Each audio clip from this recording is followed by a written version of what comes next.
Hey there, guys. Renee Collins here, CPA financial planner and the founder of Retire Ready, a company that works with families as well as business owners, helping them to develop a healthy relationship with their money so that they can save more, invest smart, and build wealth. And not just for today, but for the next generation as well. If this is your first time on my channel, first, I want to thank you for being here. And if you find this information useful, please don't forget to like and don't forget to subscribe.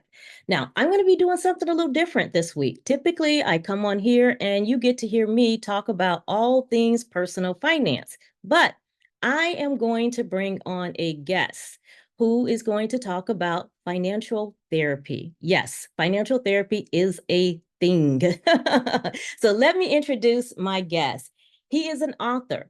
He is a financial coach, and he focuses on the intersection of financial education and financial trauma as a barrier to achieving financial empowerment.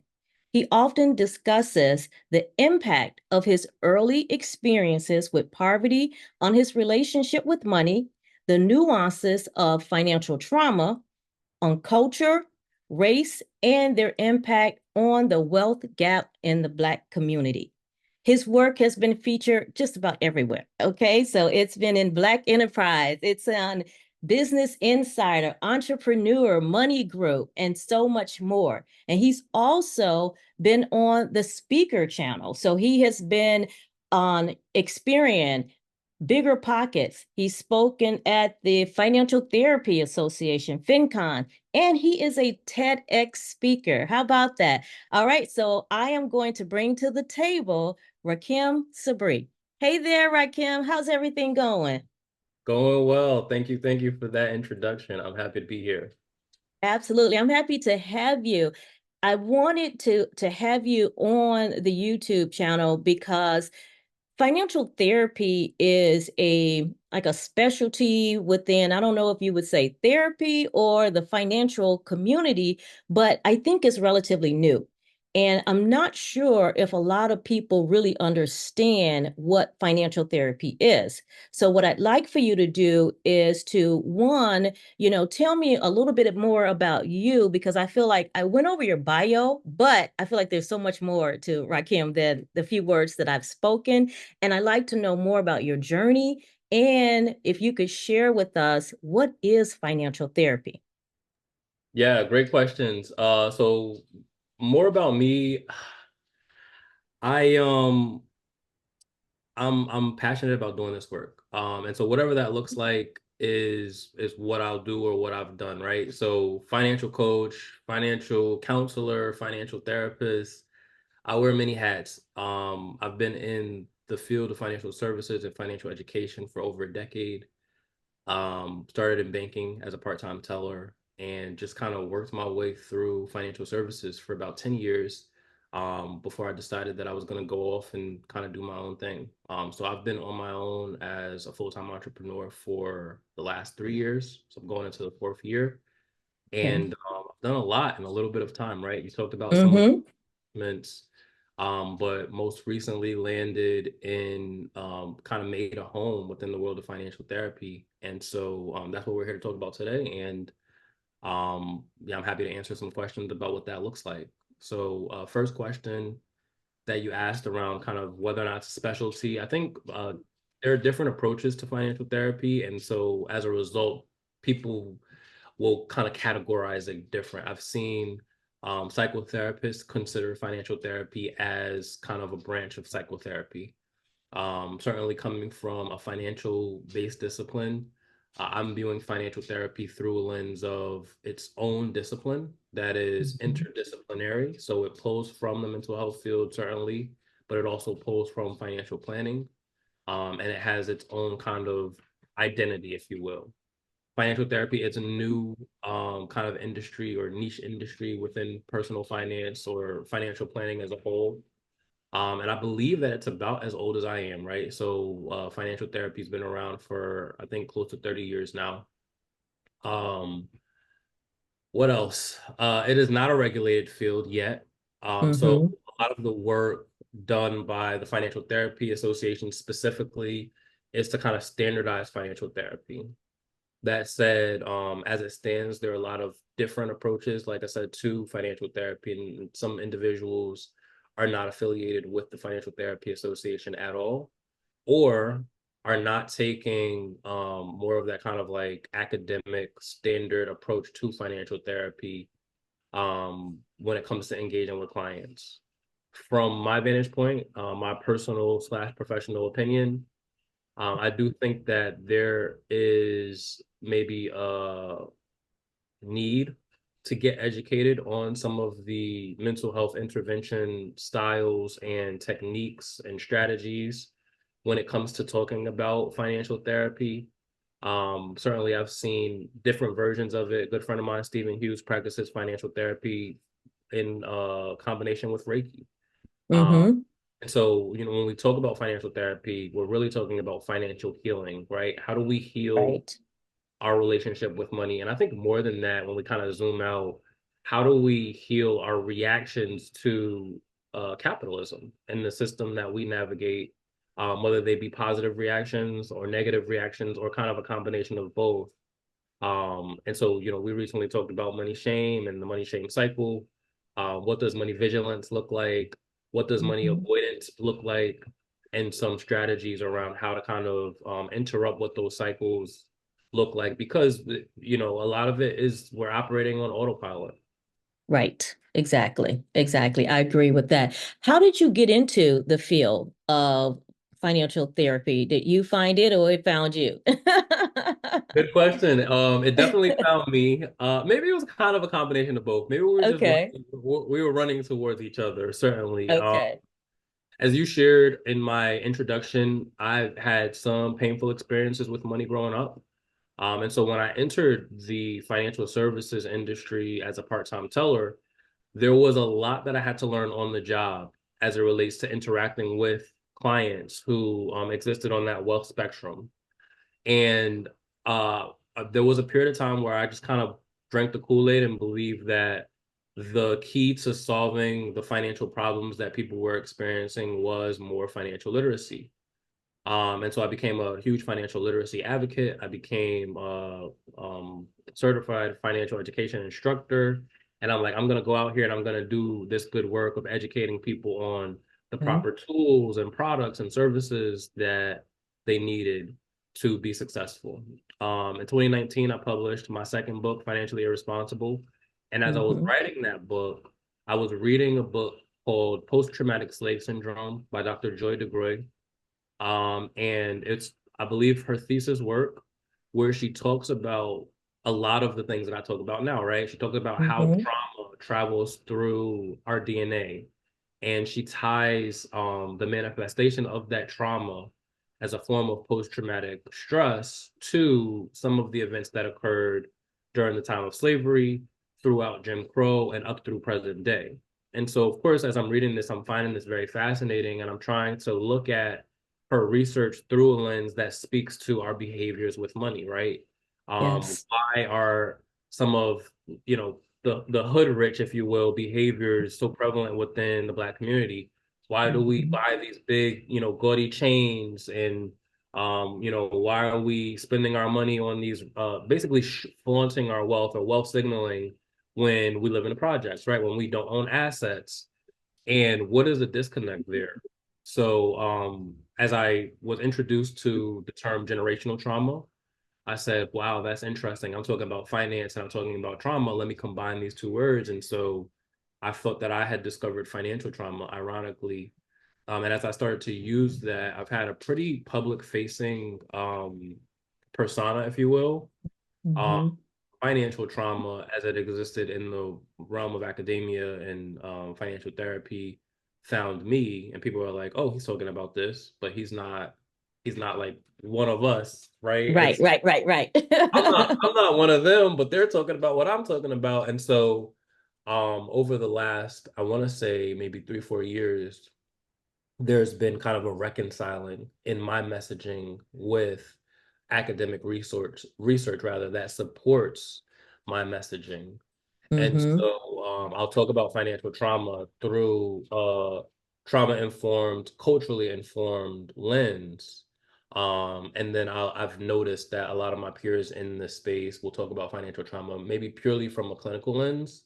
And so I Right. think there is an opportunity for both to become popular, to become mainstream, and I champion that. But I think my competitive edge, if you will, is that I can talk about it from that cultural lens, right? People are going to relate more to the experience of what I'm talking about than they are this academic term that describes, uh, financial distress or mental emotional distress due to prolonged financial hardship, right? Like, I think the biggest differentiator between how I define financial trauma and how maybe clinicians approach defining financial trauma is that my argument is you don't have to experience the trauma directly, right? You could, your Right. parents, your Mm-hmm. grandparents, your great grandparents could have experienced the trauma and it still have an impact on how, you interact with money today. And I think that that's a really important differentiation. So, we not by any like formal secret meeting or anything, but we found each other and I've decided to make a home in financial therapy and I've been embraced by I mean really everybody on the spectrum, right? Planners, Mm-hmm. mental health practitioners, academics, professors, practitioners, all the way across the board, because they see value in what I'm bringing to the table, and certainly I see value in being a part of the community. Absolutely. Absolutely. Thank you for that. One of the things I think that if I were watching this video and I knew nothing about financial coaching versus financial therapy, I would want to know, like, how do you separate the two? Like how do you determine what's financial coaching versus what's financial therapy? Yeah, I think this is a great question. And it's something actually that I still struggle with, because Mm-hmm. for a very long time I've identified as a financial coach. And I'm sure Mm-hmm. like there's still literature out there that will, I mean, my website might even still say I'm a financial coach. Um, Mm-hmm. and full transparency, I had a really hard time using the title financial therapist because it was intimidating to me up Right. until Mm-hmm. January 1st of this year. Mm-hmm. A lot of conversations that I had with peers in the space around whether or not I should even use a title. And ultimately, the consensus was, Rahkim, you're doing the work. Right. Really, it's up to you to decide, is that something that you want to claim? And if so, you get to decide what that looks like.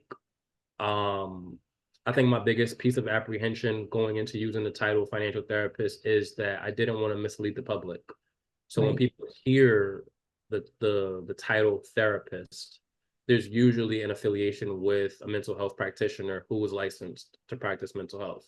And Exactly. because that's not the case for me, really leaning into financial therapy as its own discipline, and not a specialty, as we discussed earlier, of psychotherapy or, mental health therapy. And then kind of owning what some of these intervention styles look like, getting educated on the mental health aspects of having these conversations. And so to answer your question, I think really the difference between coaching and financial therapy is, as a coach, you are you're there to encourage, you're there to educate, you're there to not necessarily hold accountable, although some coaches, that is a function of their role, right? They hold their clients accountable to the goals that they set. Mm-hmm. um Financial coaching is also not regulated as a space, so anybody can call Right. themselves a coach. And so there's not really a heavy emphasis on the knowledge required by the practitioner going into these coaching relationships. Many times, financial coaches are going to be promoting budgeting. They're going to be promoting improving your credit, understanding your credit score. They may not come from a background that is financial services, so they may not be aware of what those in financial services recognize as compliance issues. Right. The need to share disclosures, particularly when you're discussing things like investments. They may not be aware of complex strategies around taxes or financial planning or debt consolidation or debt management, right? They may just be here to say, hey, you're doing a good job, like keep up the good work. Right. So financial therapy, I think, is a little bit more defined, right? Although there's not necessarily a framework that every financial therapist will follow, I think there are frameworks for these interventions where some financial therapists may get into the weeds of the numbers, right? They may say, okay, Mm-hmm. let me look at what does your income look like? What does your expenses look like? Okay, we're going to create a budget. But mostly financial therapists are addressing your reaction to, this space, right? If I say, let's create a budget and you start having a panic attack, well, Mm. why is that the case, Right. right? Let's understand Mm-hmm. kind of what the nuances of what's happening behind the scenes for this behavior. And as a financial therapist, like I said, I think it's important to get educated on the different intervention styles. What kind of conversation are you going to be having? Some people are experts in a particular form of therapy, right? So that Mm-hmm. might be CBT, cognitive behavioral therapy. That might be internal family systems. That might be attachment theory. That might be um, kind of just therapy or a narrative therapy, right? And so I think the education is the separate is really the differentiator. I think the commitment to the outcomes is a differentiator. There is a certain code of ethics that financial therapists in general, but more specifically under the umbrella of the Financial Therapy Association would adhere to. Mm-hmm. And there's research, right? I think that I, I I feel both ways about what I'm about to say. I think that the credentials matter. Mm-hmm. I think experience matters. And Right. before I became credentialed, I was heavy on I don't need the credentials, my experience matters. After I became credentialed, I'm like, okay, I see the value of having these here. I think that some institutions, and the Financial Therapy is Association is not guilty of this. Some institutions gatekeep um, by way of, what are the barriers that we're going to erect to prevent people from Right. kind of muddying the waters, if you will. Right. Mm-hmm. But I think that some of those barriers prevent people who are very passionate about doing this work from getting into doing the work. And Mm-hmm. as a result, may cause the harm that they're looking to avoid causing by pushing people away. And so Right.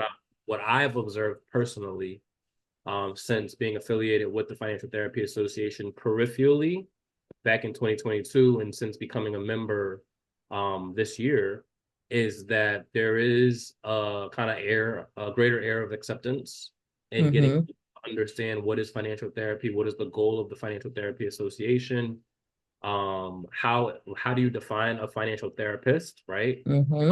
What are the functions of a financial therapist? I see some financial therapists exist only as academics, like they want to create research, they want to publish Mm-hmm. research, they want to be involved in that capacity, but they don't want to see clients. Right.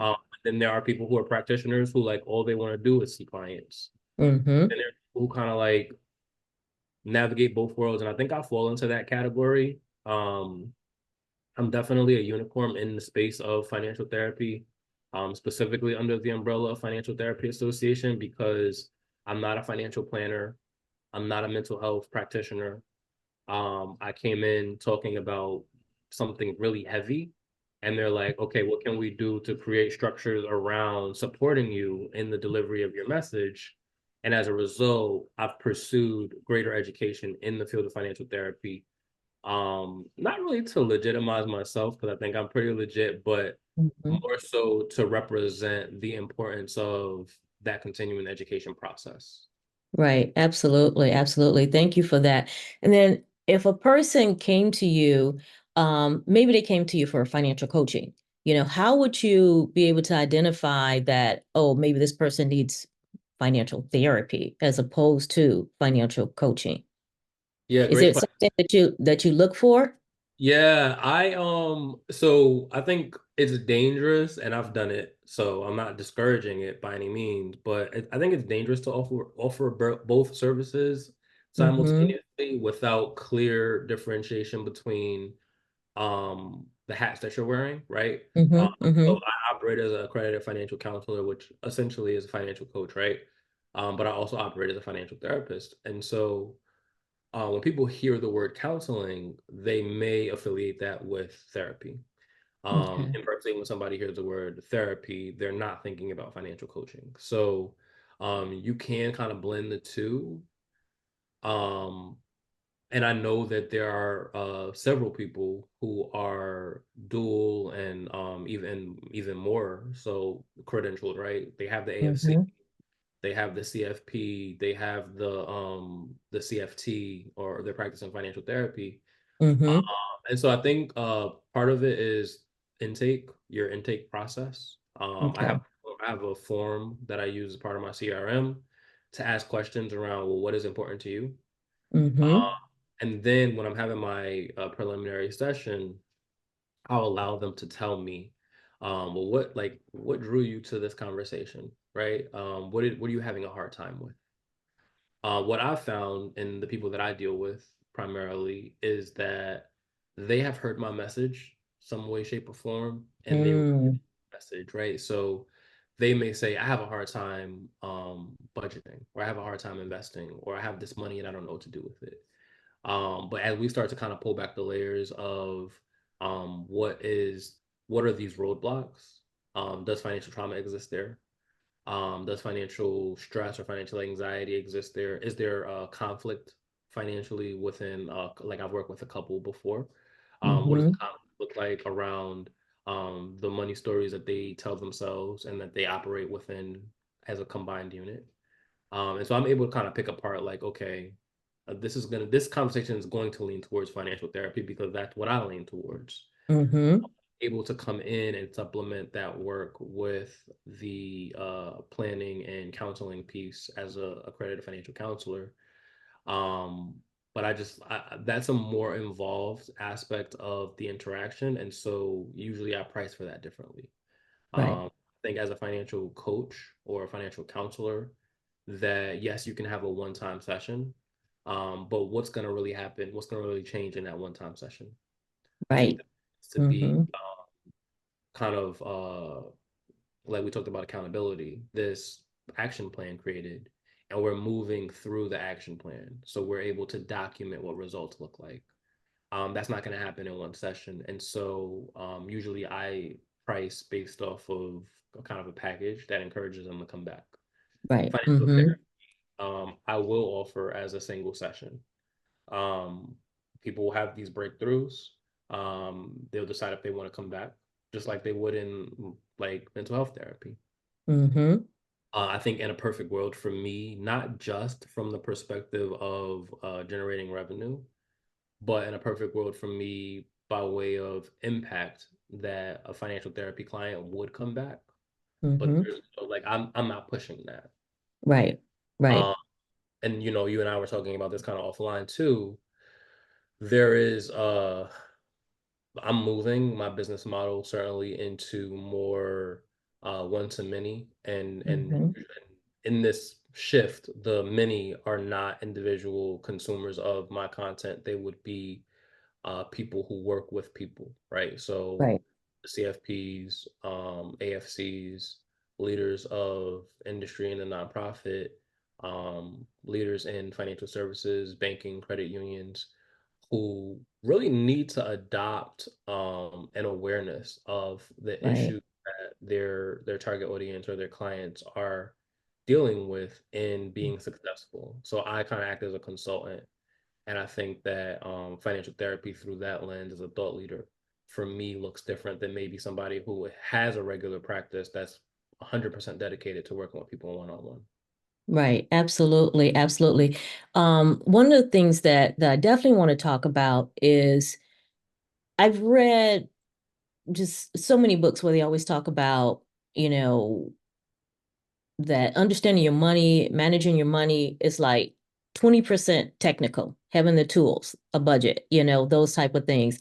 And then the other 80% is emotional, you know? Can we talk about that, let's talk about like some of the emotion around money that you see in practice and working with other people.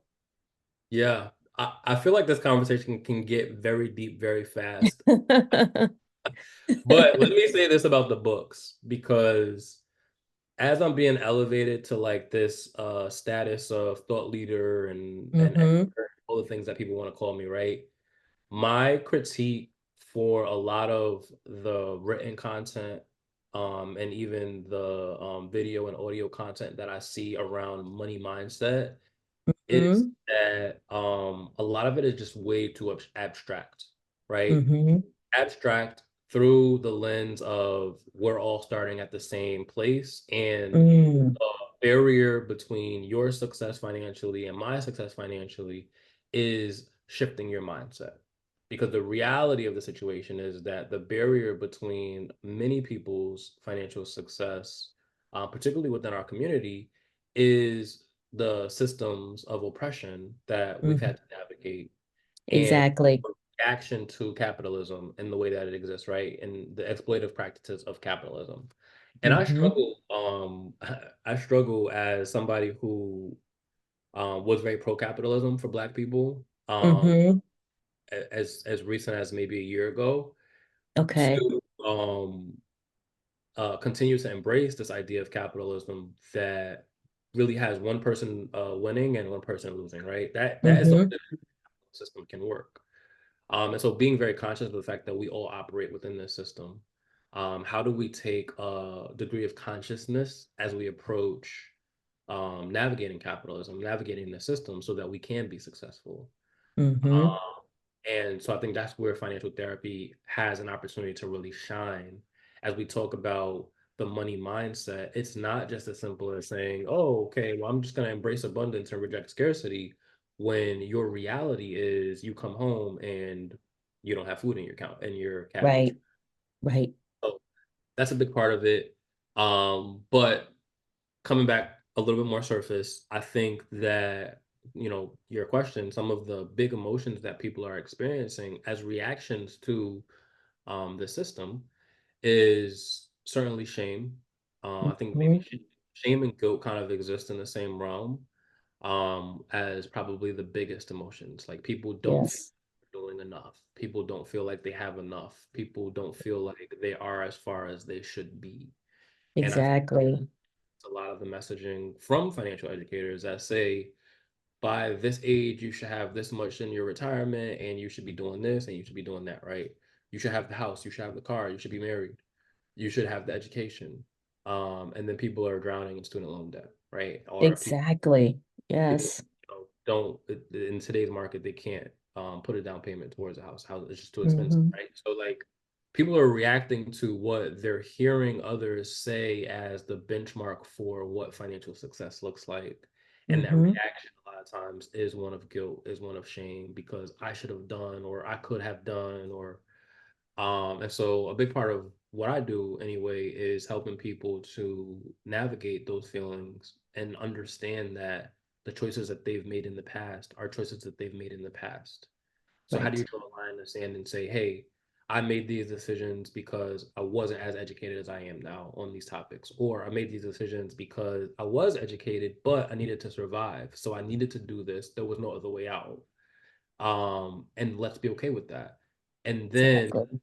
reconciling those feelings and moving forward and saying, okay, how do I avoid ending up in this place again in the future? Or can I avoid ending up in this place in the future, right? What is my reality? And Mm-hmm. what my expectations look like. Outside of the guilt and the shame, there's a lot of anxiety. And so this is, venturing more into the mental health side of financial therapy. A lot of financial stress, a lot of financial anxiety, and certainly the financial traumas, right? So we look at big T trauma, these flashpoint events that occur. Maybe you experienced an eviction, maybe you were laid off, maybe you had something stolen from you. Um, like major things that impact, your finances. Maybe you grew up in poverty, maybe you still are existing in poverty. And then little T, Exactly. which are more, I think, frequent occurring events that people navigate financially that we don't often pay a lot of attention to. And so that could be watching your parents argue about money. That could be living in a paycheck to paycheck cycle. That could be a toxic work environment where, I just seen a post not too long ago where somebody was talking about having a walking pneumonia. And they're like, I still have to go to work because of the healthcare system here. Right. And like Mm-hmm. people are putting themselves in situations where they can't even rest Mm-hmm. because they're sick and they need to go to work, they need to make money. Like that is creating some form of trauma. And I think that there are those who would argue that. Um, Mm-hmm. Certainly it comes down to your values. It comes down to, Right.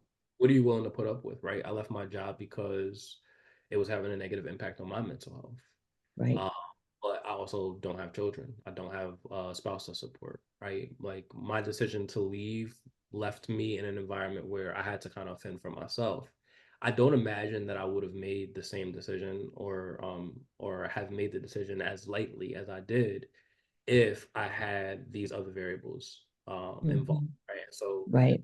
those variables, right? You're comparing your journey, your circumstances to somebody else's who might have familial support, who might have a spouse, who might have children, who might own their property or rent their property, who might have gotten an inheritance. Like there's so many variables that we don't know that people are Right. navigating that we're comparing our situation to theirs.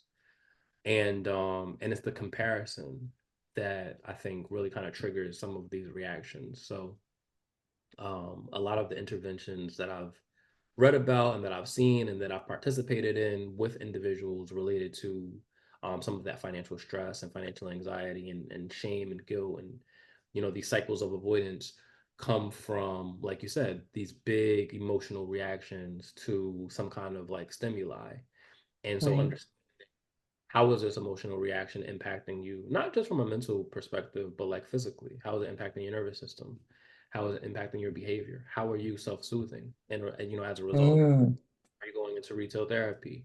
Are you, binging on alcohol or drugs? Are you gambling? Like, what are the things that you're doing to cope? And is Right. this bringing you closer towards, the goal, the destination, if you have one, or is it taking you away from that? And so, those are a lot of what I've been seeing. Yeah. Um, and I don't I claim to just be, No, I just want to say, I just think that's so important. I just want to emphasize that just a little bit more, just because I think that, sometimes people, I think you had alluded to this earlier where you said we're operating kind of like in a subconscious state. So we're not really thinking about, the fact that, okay, I lost my job, and I'm going through a lot of stress and anxiety, but some people still go out and spend money, even though they're stressed out because that's, soothing for them in that moment, and so I just wanted to stop and just kind of talk about that a little bit because that's a part of what we were talking about. Your presentation that you gave yesterday was on this avoidance issue, and how does that show up for people, and so I'm gonna let you go ahead and finish that because you were going to say something else about that, but I just thought that was really important because when we find ourselves like stressed out or we're going through something financially, oftentimes we're trying to like cope with that, and we're trying to figure out, how do I deal with this, because it's a lot. yeah.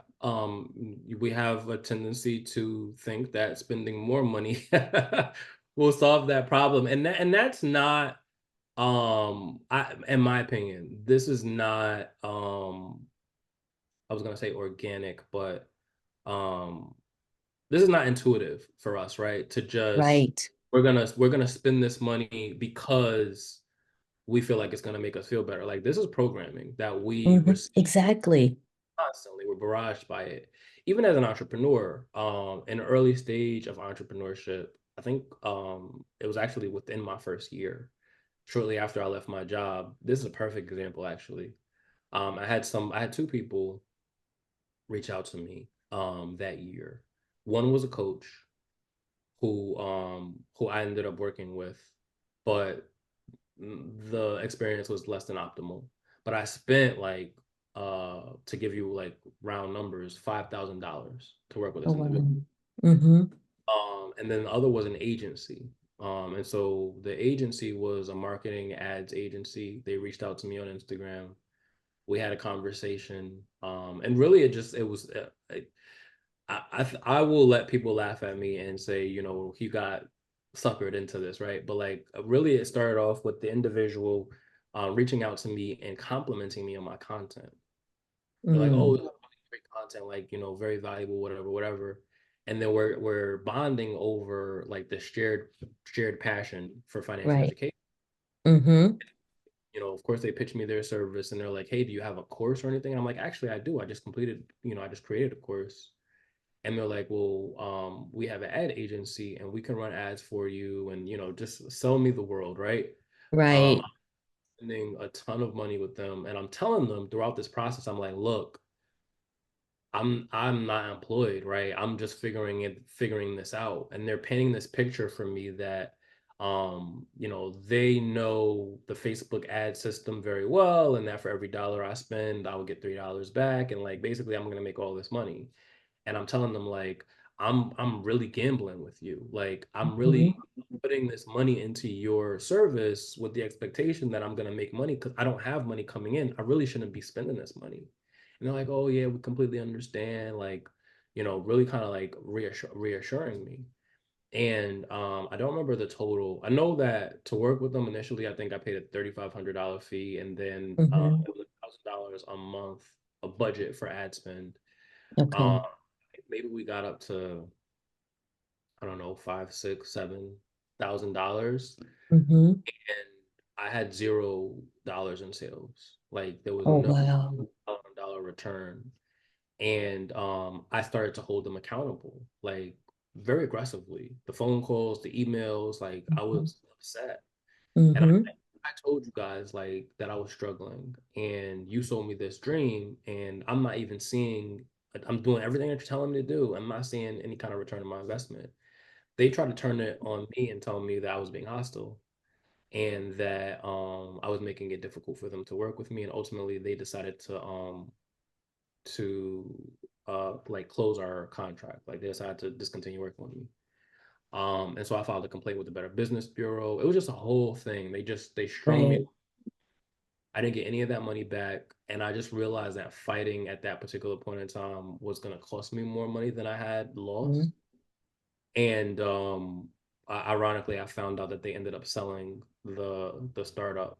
So the people Oh, who wow. issued for me are no longer even attached to the business if I wanted to continue. Mm-hmm. But yeah, that caused financial trauma for me, right? Because I'm Right. like, Absolutely. this Mm-hmm. situation, I'm trying to make it as an entrepreneur. I trusted somebody and I spent all this money, Mm-hmm. trusted two somebodies. I spent all of this money to not make any money. And then Exactly. out of that, there was the selling of this dream that said, if you spend money, you will make money, right? You have to invest, Exactly. How many times have we heard that? Mm-hmm. right? And so I'm very cognizant of how we use this fear-based, scarcity-based marketing Yep. particularly to our own people, right? Mm-hmm. Invest in yourself. You're going to create generational wealth. You're going to break generational curses. You're like all of the things that we have heard, and that causes a reaction because on Mm-hmm. some level or another, whether we are familiar with financial trauma or we're not, we recognize that generationally there has been a robbing that has taken place, right? Generationally, that there is some kind of pain there. And by weaponizing that pain for somebody else's profit, we're actually inflicting more trauma. Absolutely. A lot of entrepreneurs and salespeople are not trauma informed. I don't think that let me not make that statement, but most of them, it would not be able to exist in the same place because it would completely disrupt their business model, right? Exactly. Using shame, you're using guilt, or you're using fear to get people to make decisions, then you can't be trauma informed. On the other side of that, though, I am friends with and familiar with salespeople who are very ethical on the up and up. Mm-hmm. Like, hey, if you can't afford this, if this is taking food out of your mouth, if this is preventing you from paying your bills, then this is not for you. You're not my customer. Right. I think that there's a certain level of expertise that you have to have as a salesperson to recognize everybody's not your customer, and you're going to be doing more of a disservice to yourself as a service or product provider by getting people who can't afford your product to buy your product because they're going to charge back, they're going to complain. That's It's right. your Mm-hmm. headache. So you need to be focusing on your who is your audience? Who are the people that want to spend money, that have the money to spend with you? Right. And I think that that is a more ethical approach to sales. But yeah, we're seeing a lot of that within our own community, unfortunately, of financial service providers, particularly within the realm of life insurance Mm-hmm. or business. Especially. Mm-hmm. Um, and you know, I mean, I get it. Like everybody has their own hustle, but from a try, like it irritates me to a greater degree as a financial therapist than it ever did as a financial coach or just a financial educator because back then it was okay, I'm gonna put my knowledge versus your knowledge, right? I'm gonna prove you wrong. I'm Right. gonna I'm gonna give more education. So these people are making momentum based off of the fact that they're working harder than me. So I need to work harder. Mm-hmm. Now it aggravates me from a perspective of you're not that you're maybe you're working harder than me. Maybe you're not, right? But you're causing harm. You're causing Exactly. harm in an environment where I'm trying to help instigate healing. And so Exactly. um, if I can go in with my expertise in financial products, financial services, financial strategies through the lens of a accredited financial counselor and educate people and say, hey, you don't need to be worried about establishing a trust or doing the IULs or anything unless you have your foundational things taken care of. Exactly. That's so important.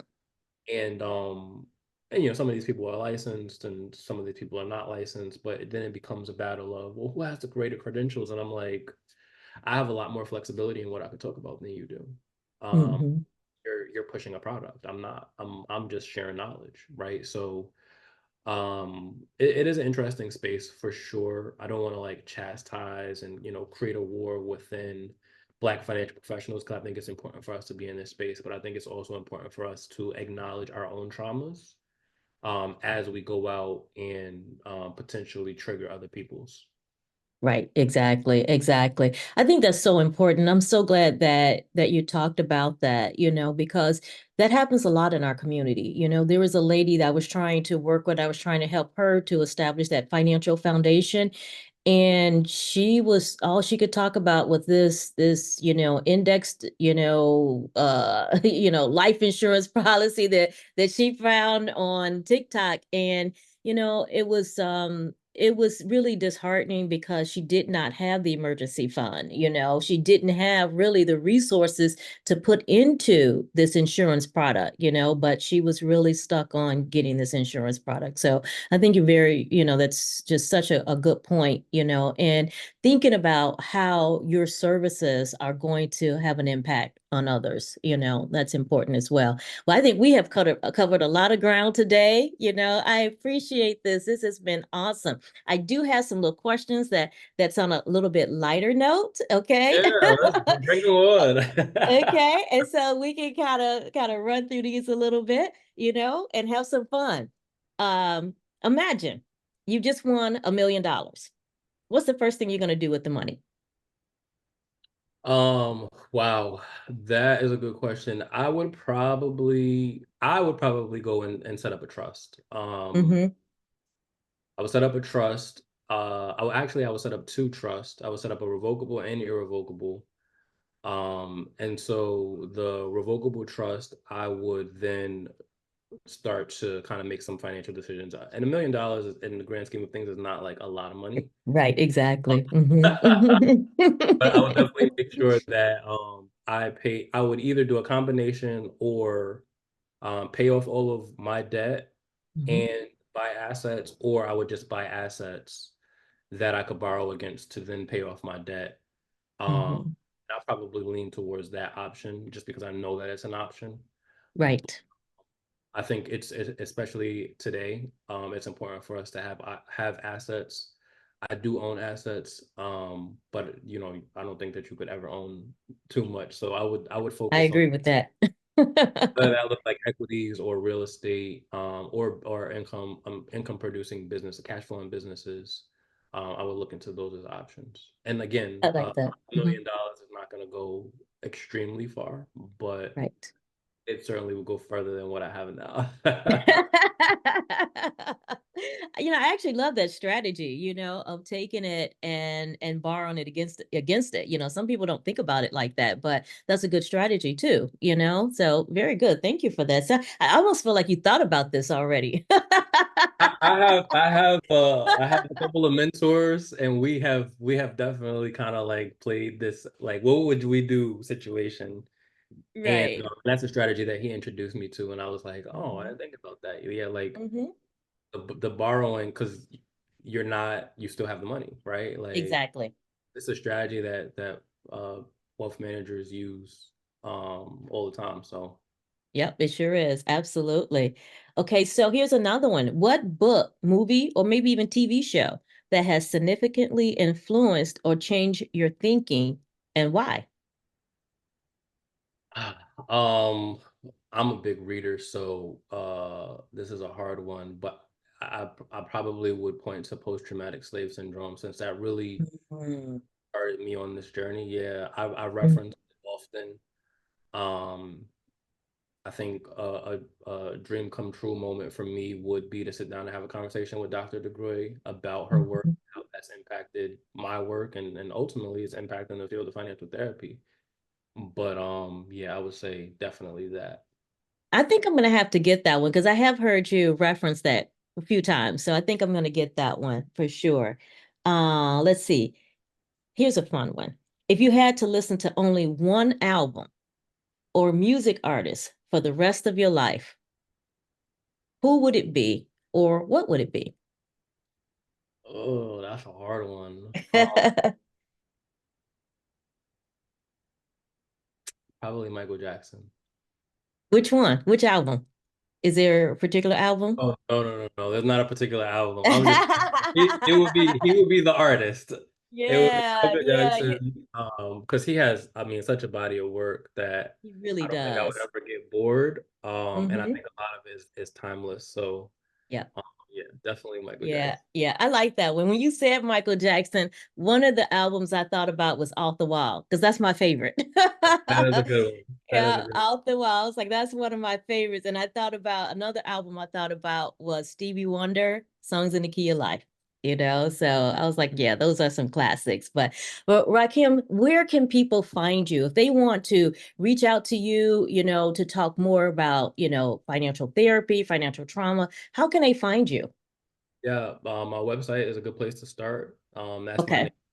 sabree.com.